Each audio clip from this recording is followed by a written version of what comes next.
I'm Habiba Dassouli, a coach and trainer in personal and professional development. Today, we will discuss the importance of managing emotions for personal and professional emotional well-being. I invite you through this video to explore how to connect with your emotions and feelings, how to manage your emotional intelligence, and what impact this will have on your interpersonal relationships. Let's start by explaining what is emotional intelligence. Emotional intelligence is the ability to recognize, understand, and manage our own emotions and those of others. It has 5 main components: self-awareness, self-regulation, motivation, empathy, and social skills. This theory by Meyer and Salovey in 1997 suggests that managing emotions is crucial for well-being. Ultimately, our emotions are somewhat like a barometer that fluctuates according to the emotion we face daily. Being emotionally intelligent means keeping an eye on the barometer of our emotions and those of others, knowing how to name the emotions felt, knowing how to satisfy them in order to be able to control them.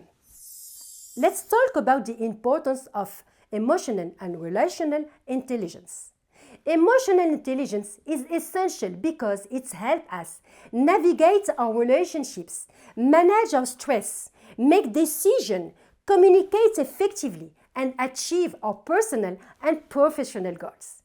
It is as important, if not more so, than cognitive intelligence for success in life.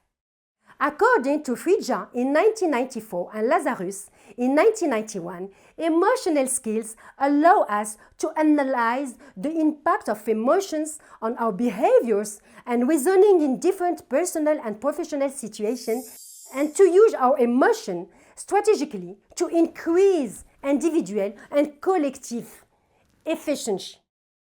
Goldman in 2006 expanded the concept to include relational intelligence, highlighting the importance of emotional understanding in interpersonal relationships, enabling us to better understand how we perceive, understand, and manage our relationships with others.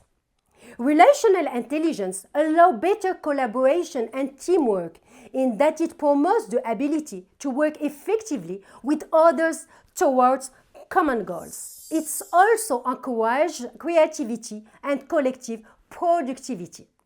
What are the keys to developing emotional and relational intelligence? One of the first keys to acquire is empathy, which is the ability to put oneself in others' shoes to understand and feel their emotions. This encourages us to connect with others with more compassion. Other keys, such as nonverbal communication, teach us to read emotions that are not expressed verbally, to decode signals sensed by facial expression or body language, all with the aim of improving the quality of our communication by paying attention to feedback from the other and synchronizing with them. Among the strategies that help improve relationship intelligence, we have the art of active listening. Let's refer to the capsule 2, which involves giving total attention to what the other is saying to show interest and respect, and also the art of cultivating positive relationships by maintaining open communication. Knowing how to manage conflicts constructively and peacefully without blaming the other while taking responsibility in the emergence of the conflict and questioning the cause and effects relation helps to establish a harmonious social environment. We then talk about emotional maturity. Let's try to explain how to manage our emotions. Managing emotions is a key part of emotional intelligence. This means being able to stay in control of our emotions even in stressful or difficult situations.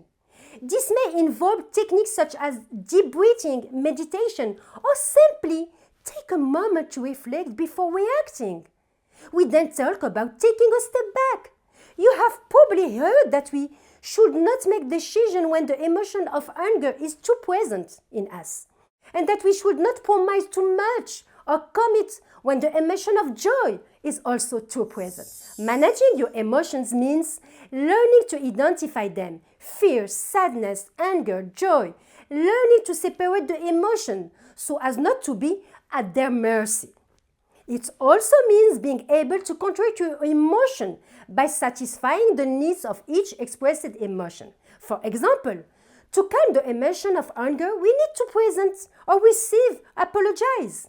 To calm the emotion of fear, we need protection and a sense of security. To calm the emotion of sadness, we need to support and consolation. And finally, to calm the emotion of joy, we need sharing. But managing emotions also means knowing how to identify the other's emotion, demonstrating listening and empathy without judgment in order to enter into a relationship and positively nurture the relationship over time.